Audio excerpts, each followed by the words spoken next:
ayan guys, ito yung ingredients na lulutuin natin for the cheesy corn dog. Ito yung flour, tapos ito yung mozzarella cheese and egg, tapos ito yung hotdog, tapos ito yung breadcrumbs na may flavor. Pwede naman yung regular na breadcrumbs lang yung gagamitin. And then, itong milk, kahit any milk na gusto nyo gamitin. And then salt, tsaka yung baking powder. So, ayan guys, yung gagawin natin is papakuluan muna natin itong hotdog para luto naman siya mamaya, and then i-slice din natin itong mozzarella cheese. So, papakuluan muna natin to.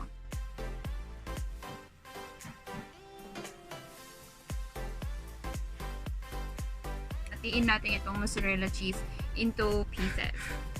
Okay, ganun lang siya. Any kind of mozzarella na gusto nyo, matigas siya.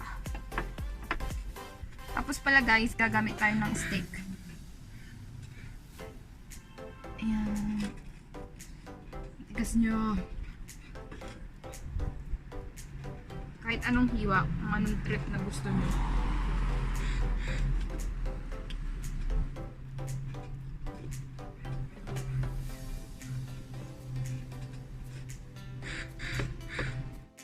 So, ayan guys, ito yung flour. Lalagay natin siya dito. And then, yung egg. Pwede namang isang egg lang.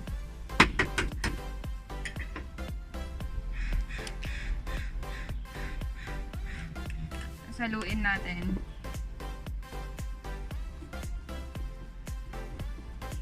Maliit lang yung ginamit kong lalagyan kasi konti lang yung gagawin natin, kasi konti lang yung hotdog natin.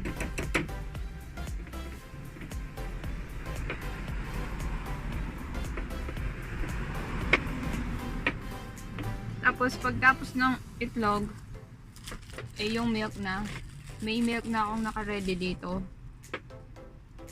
Lalagay mo lang siya doon.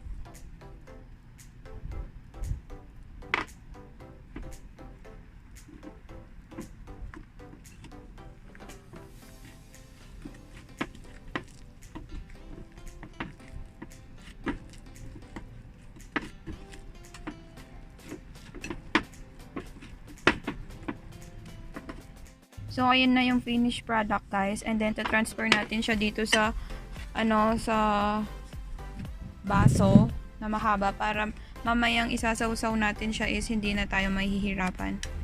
So, ayun. Any container na gusto nyong ilagay, pwede naman.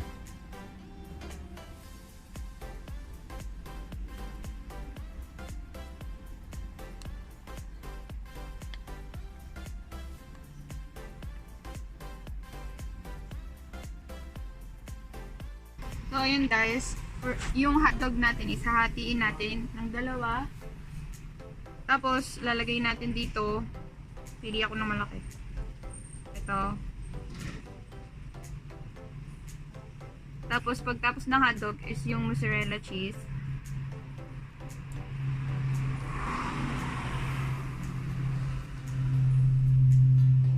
Tapos, lalagay na natin siya dito. Na dapat cover siya hanggang sa dulo.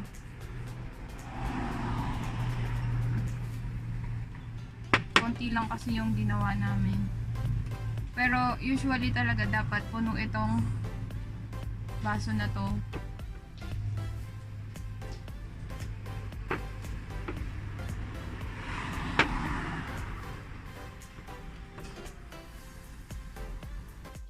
So ayan guys, ito na siya. And then, yung last thing is, lagyan natin siya ng breadcrumbs. Pwede nyo naman siyang i-sprinkle or i-dip nyo siya. Ayan. Pwede kayong gumamit ng regular breadcrumbs lang. Ito kasi may flavor. So, ayan guys. And then, piprito na natin siya.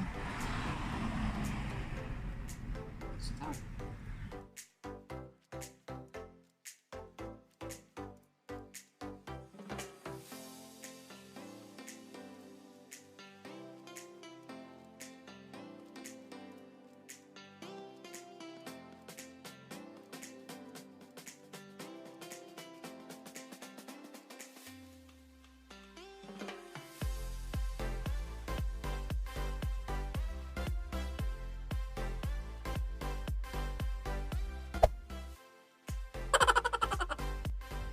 Then, ito yung asukal na nilagay ko. Didip nyo lang siya ng ganyan.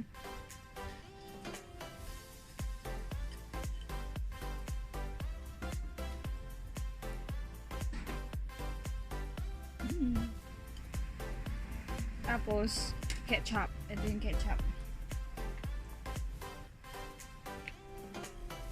Kung anong ketchup yung gusto nyo, okay lang din. Kung gusto nyo naman na may mayonnaise, okay lang din.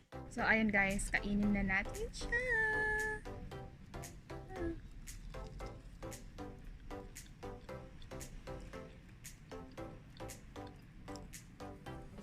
Tignan nyo siya guys.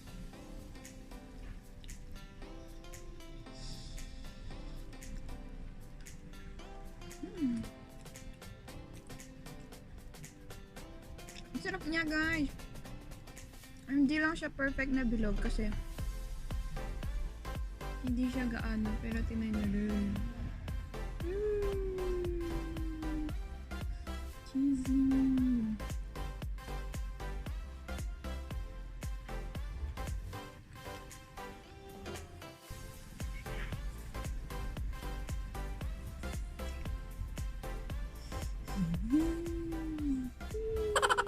Parang bata.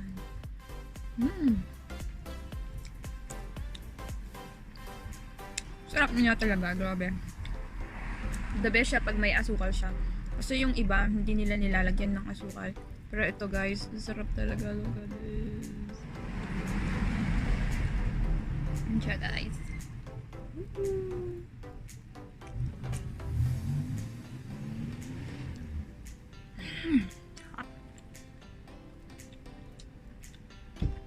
Tsaka yung breadcrumbs na ginamit ko guys, agad siyang nagbablock, kaya ganyan. Pero ang regular breadcrumbs siguro yung gagamitin nyo is mas okay siya.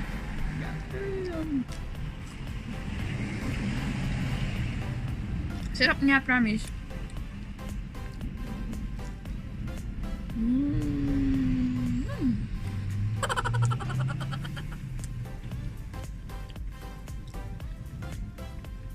Try nyo guys, matipid lang siya.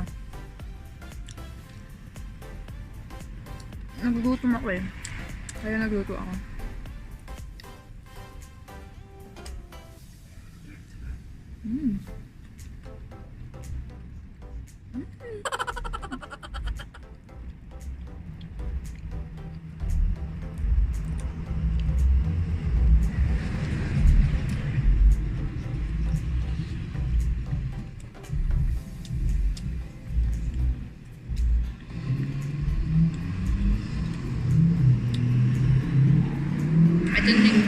Ito na yung part na hotdog na niya. Naubos ko na yung mozzarella.